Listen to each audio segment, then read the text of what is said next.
A night of gratitude, reflection, and politics. Surrounded by family, allies, and political associates, President Tinubu used his 73rd birthday celebration to reflect on a journey that at one point he nearly abandoned. Those who are very close to me knew the odds were very much against me. I almost dropped the idea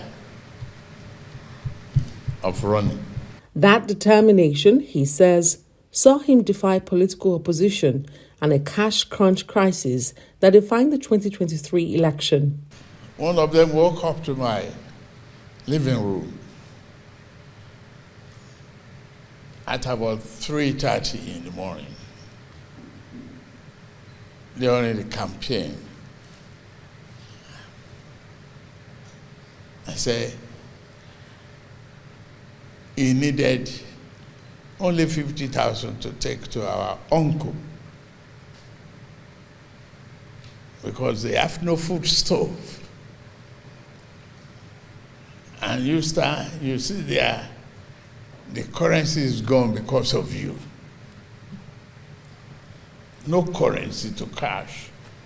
People are jumping the counter in the banks and all of that.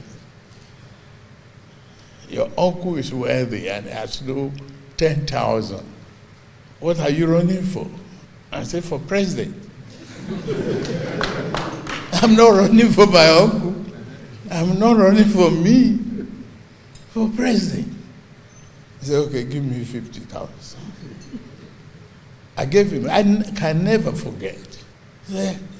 When he was about walking out of the door, he said, I don't think you'll make it. I said, sure, I'll make it. But beyond personal struggles, Tinubu once again defended his government economic policies, particularly the removal of fuel subsidies and the floating of the naira.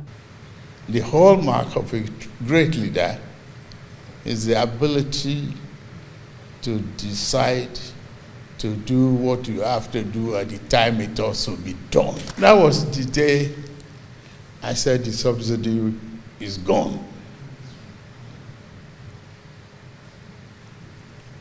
The following day, floated the currency.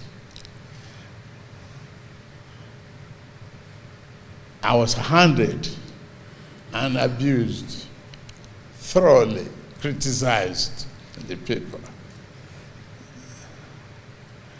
What I believe in the cause of retooling our economy and changing the narrative of our nation, not because of me, but because we were spending the money that belongs to our generations yet unborn in advance, ahead of their birth. It cannot continue. We reversed the situation. It is less than 2 years in the office. The economy is turned around. The president has faced mounting criticism over inflation, currency devaluation, and economic hardship, but he insists that his reforms are beginning to show results. He also addressed his approach to governance, revealing that he deliberately appointed some of his fiercest critics.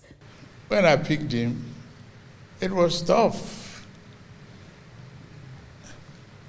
Even my very close nephews and cousins who read him on social media, they came at me and said, no, never. I said, yes, he's talented. Because he criticizes me and all abuses at the parliament and others doesn't mean that he has nothing to contribute. If only that frustration will make him contribute the more in a multiple way. And he's doing that. He's doing that today. I'm very proud of you. Many in attendance praised his leadership. Thanks to his boldness, future president of Nigeria will not have to wrestle with the same goals that haunted past administrations, including fraud-ridden fuel subsidies, an unstable forex market, and the suppression of local government autonomy. These were the thorny issues that many before him sidestepped. But Ashwaju did not come to sidestep history. He came to rewrite it. As the President of Nigeria in the last 2 years, sir, you have demonstrated astute leadership qualities. And as you advocate for democratic values and bold economic reforms, which have started to yield dividends, I can boldly conclude that our country is on track with you in the driving seat. Congratulations, Mr. President. In 2019, I never met the president. He was not the president then. He was not even running for presidency then. I had issues after my election. He didn't know me so well, but he used to see me as the spokesperson. But I guess he saw something in me. I'm not from the Yoruba tribe. I'm not from Lagos. But he chose to support me, to come out of that miry clay, that troublesome water.